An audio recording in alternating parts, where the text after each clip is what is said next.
আসসালামু আলাইকুম ওয়া রাহমাতুল্লাহি ওয়া বারাকাতুহু। আশা করি সবাই ভালো আছেন। চাকরি যার যার, বেতন তার তার, আম গাছ যার যার, আম তার তার। তাহলে কি ধর্ম যার যার, উৎসব সবার, নাকি ধর্ম যার যার, উৎসব তার তার? এই বিষয় সম্পর্কে আমি আজকের এই ভিডিওর মধ্যে আলোচনা করব। আশা করি সবাই ভিডিওটা পুরোটা মনোযোগ দিয়ে দেখবেন, তাহলে আশা করি কিছু বুঝতে পারবেন। তার আগে বলে নিচ্ছি, যারা এখনো চ্যানেলটিকে সাবস্ক্রাইব করেননি তারা অবশ্যই চ্যানেলটিকে সাবস্ক্রাইব করুন এবং পাশে থাকা বেল আইকনটিতে ক্লিক করুন, যাতে করে পরবর্তী ভিডিওগুলো আপনার কাছে পৌঁছে যায় সবার আগে, এবং শেয়ার করে বন্ধুদের কাছে পৌঁছে দেন, যাতে করে তারাও এই বিষয় সম্পর্কে কিছু জানতে পারে। তাহলে চলুন আলোচনা শুরু করা যাক।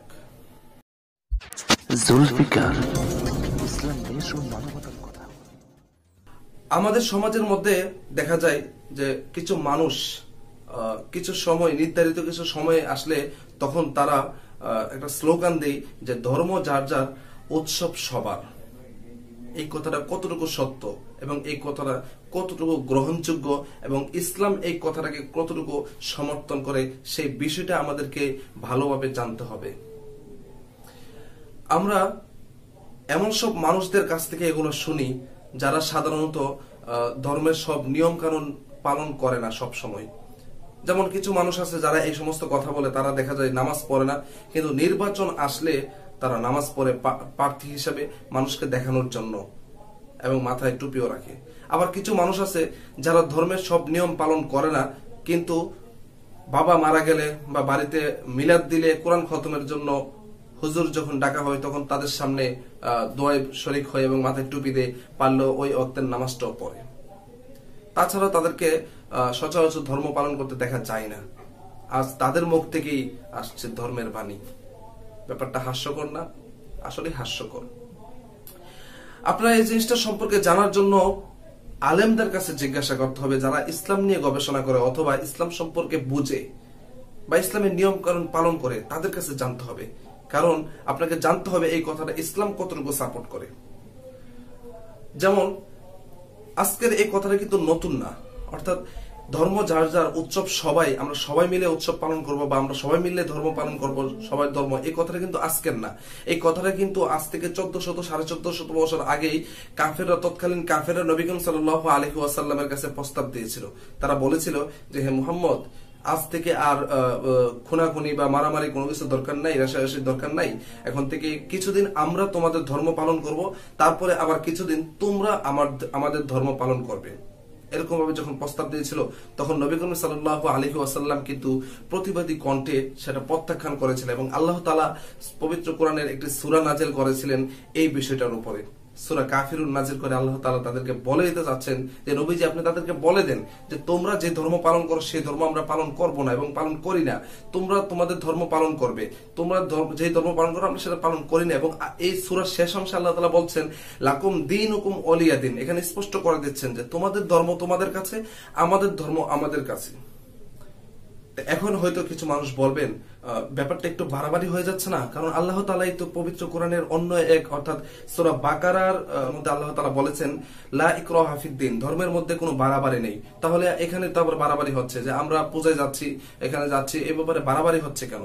যার যেটা ইচ্ছে সেটা পালন করুক না। ভাই, এই আয়াতের আপনার সারমর্মটা বুঝতে হবে যে এখানে কি বোঝাতে চাচ্ছে। এখানে বোঝাতে চাচ্ছে যে কোনো অমুসলিমকে জোর করে ইসলামের কোনো নিয়ম কারণ পালন করতে বাধ্য করা যাবে না, বা কাউকে গলায় ছড়ি ধরে বা পিস্তল ধরে বা তাকে ভয় দেখিয়ে তাকে ইসলাম ধর্ম গ্রহণ করাবেন, এটা বাড়াবাড়ি হয়ে যাবে। এই বাড়াবাড়ির কথা আল্লাহ তাআলা নিষেধ করেছেন। কিন্তু কেউ যদি ইসলাম ধর্মের ভিতরে ইসলাম ধর্ম মেনে, আল্লাহ এবং তার রাসূলকে মেনে, তারপরে সে ইসলাম ধর্মের আইন কানুন পালন করে না, উল্টাপাল্টা করে, সেই ক্ষেত্রে বাড়াবাড়ি করার কথা বলা হচ্ছে। কারণ এটা স্বাভাবিক ব্যাপার। আপনি যদি বাংলাদেশে থাকেন, তাহলে বাংলাদেশের নাগরিক হয়ে থাকেন, তাহলে বাংলাদেশের সংবিধান আপনাকে মানতে হবে। কিন্তু বাহিরের কোন রাষ্ট্রের অন্য মানুষ কিন্তু বাংলাদেশের সংবিধান মানতে বাধ্য নয়। তারা যদি তা অমান্য করে, আপনি কিন্তু তাকে রাষ্ট্রদ্রোহী বলবেন না। কিন্তু বাংলাদেশের থেকে বাংলাদেশের আইন কানুন যদি সে অমান্য করে বাংলাদেশের নাগরিক হয়ে, তাহলে কিন্তু আপনি তাকে রাষ্ট্রদ্রোহী বলবেন এবং তার বিরুদ্ধে রাষ্ট্রদ্রোহীর ব্যবস্থা নেওয়া হবে। ঠিক তেমনি ভাবে ইসলাম ধর্ম মানার পরে যদি আপনি ইসলাম ধর্মের আইন কানুন না মানেন, তাহলে কিন্তু আপনাকে ধর্মদ্রোহী বলা হবে এবং আপনার ব্যাপারে শাস্তি নির্ধারণ করে রাখা হয়েছে। কিন্তু অমুসলিমদের জন্য কিন্তু সেটা বলা হয় নাই, আপনাকে বুঝতে হবে। আর যদি এরকম কেউ করে, অর্থাৎ ইসলাম ধর্ম মানে ওই ধর্ম মানে বা তার যেমনি যেমনি চলে বা সে অমুসলিমদের জিনিস মানে ইসলাম ধর্ম ছাড়া অন্য ধর্মের জিনিসগুলো পালন করে, তাহলে সেই ক্ষেত্রেও আল্লাহ তাআলা কিন্তু বলে দিয়েছেন। আল্লাহ তাআলা সূরা আলে ইমরানের 85 নম্বর আয়াতের মধ্যে কিন্তু আল্লাহ তাআলা বলে দিয়েছেন যে ওমাইয়াবতাগি গায়রাল ইসলামি দীনান ফালা ইউকবালা মিনহু ওয়া হুয়া ফিল আখিরাতি মিনাল খাসিরিন। আল্লাহ তাআলা এই আয়াতের মধ্যে বলে দিয়েছেন যে কেউ যদি ইসলাম ধর্ম ছাড়া অন্য কোনো ধর্ম পালন করে, কোশ্চিন কালেও তার কোনো আমল আল্লাহর কাছে গ্রহণযোগ্য হবে না এবং সে কিন্তু পরকালে ক্ষতিগ্রস্ত হবে। এখানে বলে দিয়েছেন, আপনাকে বুঝতে হবে। আপনি যদি ইসলাম ধর্ম ছাড়া অন্য কোনো ধর্ম পালন করেন, অর্থাৎ অন্য ধর্ম পালন করা বলতে অন্য ধর্মের মধ্যে গিয়ে অংশগ্রহণ করেন। আর এই ব্যাপারে রাসূল করিম সাল্লাল্লাহু আলাইহি ওয়াসাল্লাম তো বলেছেন, তিনি বলেছেন যে তোমরা অমুসলিমদের দলকে ভারী করো না, অর্থাৎ তাদের পূজায় অংশগ্রহণের মাধ্যমে, উপস্থিতির মাধ্যমে, আমরা উপস্থিত হওয়ার মাধ্যমে তাদের দল ভারী হয়ে যাচ্ছে। এটার ব্যাপারে রাসূল করিম সাল্লাল্লাহু আলাইহি ওয়াসাল্লাম কিন্তু নিষেধ করেছেন। এখন হয়তো কিছু মানুষ বলবেন যে যদি আমি যাই, সেখানে যাই, তাহলে সমস্যাটা কি? মানে সমস্যাটা কোথায়? সেখানে গেলে কি সমস্যা আছে? আমি সেখানে গেলে আপনাকে সেটা বুঝতে হবে। কোথায় সমস্যা, কোথায় সমস্যা নাই, সেটা আপনাকে বুঝতে হবে না। আল্লাহ তাআলা যেটা বলেছে আপনাকে প্রথমত সেটাই মানতে হবে। যুক্তিটা আমি পরে দিচ্ছি, আগে বলে নিচ্ছি যে আল্লাহ তাআলা কোরআন কারীমের অন্য এক আয়াতের মধ্যে আল্লাহ তাআলা বলেছেন যে অনেক কাজ দেখা যাচ্ছে তোমরা সেটাকে ভালো মনে করছো, অথচ সেটা কিন্তু তোমাদের জন্য ভালো নয়। আবার এমন কিছু কাজ আছে যেটাকে তোমরা খারাপ মনে করছো, সেটা কিন্তু তোমাদের জন্য ভালো। তাহলে আমরা আজকে পূজায় যাওয়া অথবা মেলায় যাওয়া, সেটা যাওয়াকে আমরা ভালো মনে করছি বা একটু আনন্দ পাবো এটা মনে করছি, কিন্তু আমরা জানি না সেটা আমার জন্য খারাপ। আর কি খারাপ সেটা আল্লাহ তাআলা আরেক আয়াতের মধ্যে বলে দিয়েছেন। 4টা জিনিস আল্লাহ তাআলা নিশ্চিত করে দিয়েছেন যে 4টা জিনিসই পূজার মণ্ডপে অথবা পূজার মেলায়, পূজার ক্যাম্পাসের ভিতরে পাওয়া যায়। সেই 4টা জিনিস কি? আল্লাহ তাআলা সূরা মায়েদার 90 নম্বর আয়াতের মধ্যে বলে দিয়েছেন, ইয়া আইয়ুহাল্লাযীনা আমানু ইন্নামাল খামরু ওয়াল মাইসিরু ওয়াল আনসাবু ওয়াল আজলাম রিজসুম মিন আমালিশ শাইতান ফাজতানিবুহু লাআল্লাকুম তুফলিহুন। আল্লাহ তাআলা কিন্তু এই আয়াতের মধ্যে বলে দিয়েছেন যে তোমরা, হে ঈমানদারগণ, নিশ্চয়ই তোমরা মদ, জুয়া, এখানে 4টা জিনিসের কথা বলেছেন। মদ, জুয়া, মূর্তি পূজা এবং লটারি, এসবগুলি হচ্ছে গর্হিত কাজ এবং এসবগুলাই শয়তানের কাজ ছাড়া আর কিছুই নয়। অতএব তোমরা এগুলা থেকে বেঁচে থাকো, যেন তোমরা পূর্ণাঙ্গ কল্যাণ অর্জন করতে পারো।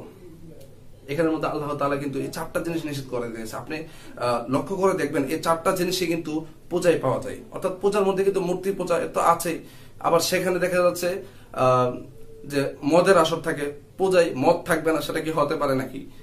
আবার দেখা যাচ্ছে সেখানে জোয়ার আসর বসানো হয়। আপনারা জানেন জোয়ার ব্যাপারে আমাদের দেশের মধ্যে বর্তমানে খুব খারাপ অবস্থা যাচ্ছে। জোয়া সরকারিভাবে নিষিদ্ধ করা হয়েছে। অতএব আপনি যদি সেখানে যান, জোয়ায় বসেন বা জোয়া দেখেন, তাহলে আপনি ইসলাম ধর্মের কে তো অমান্য করেছেনই, সাথে সাথে রাষ্ট্রের একটা আইনকে অমান্য করেছেন।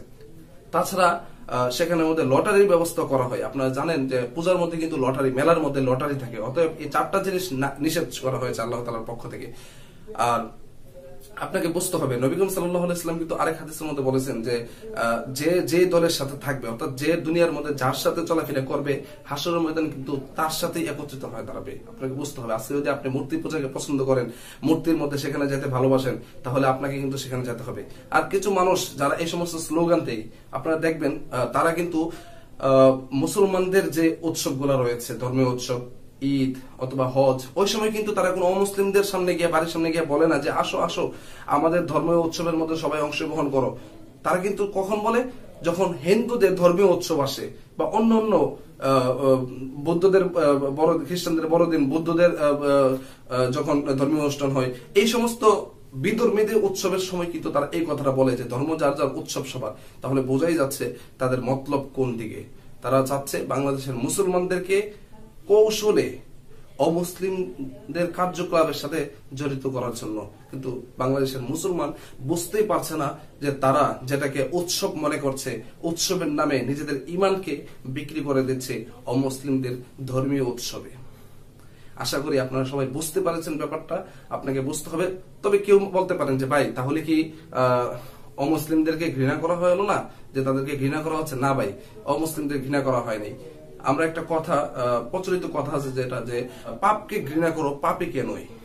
আপনাকে এই কথাটা বুঝতে হবে যে ইসলাম ধর্ম সেটাই বলে, মানুষ সবাই জন্মগত মানুষ, অতএব মানুষ হিসেবে কাউকে আমরা ঘৃণা করি না। তবে হিন্দু, বৌদ্ধ, খ্রিস্টান বা অমুসলিমদের তারা যে কাজগুলা করে সেই কাজগুলাকে আমরা ঘৃণা করি। অর্থাৎ সেখানে এমনি আপনি একজন মূর্তি হিন্দুর সামনে বসে একসাথে এক প্লেটে খেতে পারেন, কোনো সমস্যা নাই, কিন্তু হিন্দুদের উৎসবে যাওয়া যাবে না। তবে হয়তো আপনারা কিছু বলবেন যে তাহলে আমাদের দেশের অনেক বড় নেতারা, বাংলাদেশের অনেক নেতারা তো সেখানে যায়। হ্যাঁ, নেতারা, তিনি নেতা হিসাবে বা বাংলাদেশের রাষ্ট্র প্রধান হিসেবে বা রাষ্ট্রীয় একজন নেতা হিসেবে সেখানে যেতে পারে, তাদেরকে নিরাপত্তা দেওয়ার জন্য এই হিসেবে যেতে পারে। আপনি বাংলাদেশের যদি একজন প্রতিনিধি হন, তাহলে অবশ্যই আপনাকে বাংলাদেশ, আপনার অধীনস্থ যারা আছে তাদের নিরাপত্তা আপনার উপরে বর্তায়, অবশ্যই আপনাকে সেটা লক্ষ্য রাখতে হবে। এই কথা বলে কি, তবে সেখানে গিয়ে কেউ ধর্মীয় উৎসবের কোনো কিছু খাওয়া যাবে না এবং তাদের সাথে একত্রতা প্রকাশ করা যাবে না। আজকে বাংলাদেশে আমি প্রথমে যেটা দেখাচ্ছি আপনাদেরকে ইন্টুর আগে, যে কিছু আলেমও আছে যারা এই শারদীয় দুর্গা উৎসবকে স্বাগত জানাচ্ছে, শুভেচ্ছা জানাচ্ছে। আপনারা চিন্তা করে দেখছেন কত বড় খারাপ কাজ। তো আশা করি আপনারা এর দ্বারা কিছু বুঝতে পেরেছেন। ভিডিওটা শেয়ার করে দিবেন যাতে সবাই ভিডিওটা দেখে কিছু বুঝতে পারে। আর আপনারা এই ভিডিও থেকে কি বুঝলেন বা কতটুকু বুঝতে পেরেছেন বা আপনাদের কাছে এটা কেমন মনে হয়, কমেন্ট করে জানাতে বলবেন না। যদি কমেন্ট করেন, লাইক করেন, তাহলে আমি একটু উৎসাহ পাবো এবং পরবর্তীতে এইরকম ভিডিও বানাতে আগ্রহী প্রকাশ করব বা চেষ্টা করব। আসসালামু আলাইকুম ওয়া রাহমাতুল্লাহি ওয়া বারাকাতুহু।